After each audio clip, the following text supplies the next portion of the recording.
말씀으로 하루를 여는 복된 새벽에 하나님께서 우리에게 주시는 귀한 말씀은 누가복음 24장 13절에서 17절까지 되겠습니다.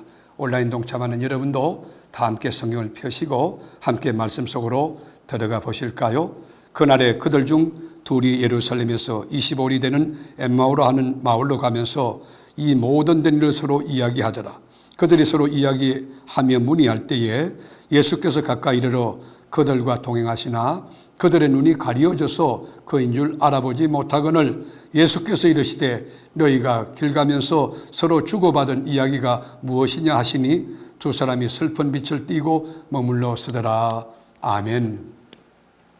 우리 주님이 십자가를 달려서 죽으신 다음 무덤에서 사흘 만에 부활하셨지 않습니까? 부활하신 그날에 이 부활의 소식은 들었으나 두 제자는 매우 당황합니다. 혼란스러워합니다. 그러면서 예루살렘을 떠나게 됩니다. 그중 한 사람은 글로바라 하는 사람으로 12제자는 아니었지만 주님과 함께했던 또 다른 제자였습니다.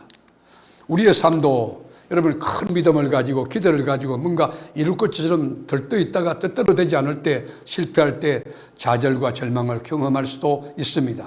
여러분 이 제자들도 꿈과 희망에 부풀어서 올라왔던 예루살렘을 등지고 엠마오라고 하는 작은 마을로 내려가고 있는 것입니다. 이들은 예수님이 죽으신 일에 대하여 이야기했습니다.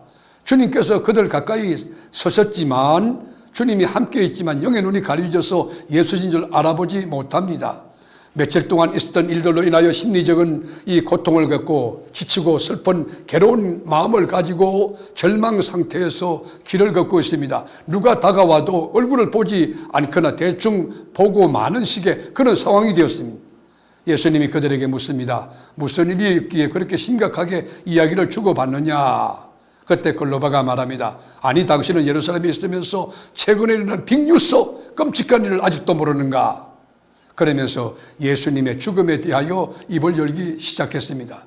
예수님은 하나님과 백성들 앞에서 놀라운 일을 행하신 선지자인데 그가 종교 지도자들이 그분을 로마 당국에 넘겨가지고 십자가에 못 박혀 죽게 했는데 시체가 없어졌다.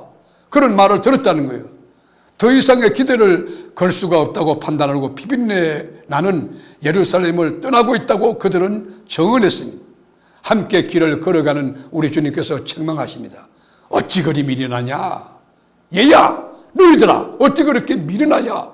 선지자들이 이미 말한 것을 그렇게 믿지 않느냐? 그리스도께서 그러한 고난을 받고 영광에 들어가야 한다고 예언하지 아니했느냐? 25절 그런 말씀이에요. 이 말씀을 마치시고 그리스도에 대하여 모세의 기록에서부터 시작해서 선지자들이 기록한 말씀을 자세하게 풀어주십니다. 27절에 볼까요? 이에 모세와 모든 선지자의 글로 시작하여 모든 성경에 쓴 바 자기의 가난 것을 자세히 설명하시니라. 아마도 이사야 53장 5절에서 6절이나 시편 22편에 나타난 예수님이 십자가 고난을 설명해 주신 거 아닌가 생각됩니다. 말씀을 펼쳐서 설명하실 때에 눈이 점점 밝아졌습니다. 귀가 열렸습니다. 온 몸이 뜨거워졌습니다. 그러므로 믿음은 들음에서 나며 들음은 그리스도의 말씀으로 말미암는 것입니다. 믿음 저절로 생기지 않습니다. 환상을 본다고 음성을 듣는다고 체험한다고 믿음이 생기는 게 아니라 살아있고 항상 있는 말씀을 듣고 읽을 때에 그 말씀 붙들고 기도할 때에 그 말씀을 배울 때에 믿음이 세워지고 견고한 아주 강력한 그리스도의 믿음으로 세워지는 것입니다. 그들이 시간 가는 줄 모르고 하나님 말씀을 들으며 엠마오 가까이 이르렀습니다. 예수님이 더 가시려 할 때에 두 제자들이 강건하여 손을 잡고 끕니다. 예수님 우리와 함께 더 유하소서. 떡을 잡숫고 여기 좀 기도 계시소서. 그래서 여러분 우리 주님이 함께 유하면서 떡을 떼며 나누어 주십니다. 그때에 여러분 떡을 떼며 나누어 주고 교제하고 그럴 때에 눈이 밝아졌어요. 조금 전에 계셨던 예수님인데 그 예수님이 안 보이는데 이제 예수님이 보여지는 것이에요. 그때 예수님이다 느낄 때 주님이 홀연히 사라졌어요. 31절 볼까요? 그들의 눈이 밝아져 그인 줄 알아보더니 예수는 그들에게 보이지 아니하시는지라.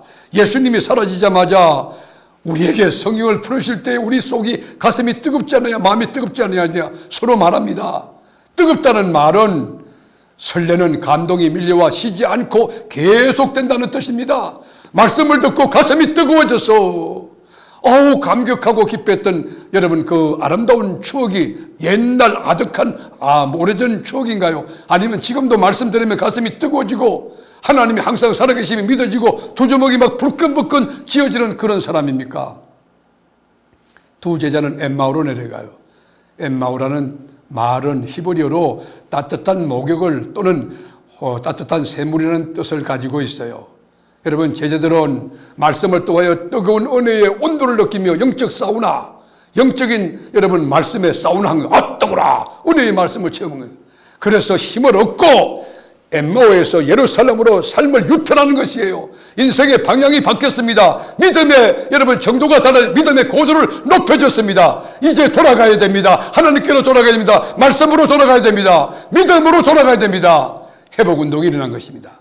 오늘도 영안이 열려 부활하신 주님의 말씀이 감격이 되고 가슴이 뜨거워서 행복하게 하나님 이야기하며 순례길을 멋지게 승리하며 걸어가는 세계롭게 모든 가족들이 될 수 있기를 주님의 이름으로 축원합니다.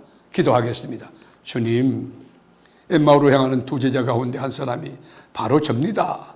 부활하신 주님 믿지 못하고 깨닫지 못하고 주님 말씀 생각지 못하고 죽은 예수 이야기하는 죽은 신앙 아닙니까?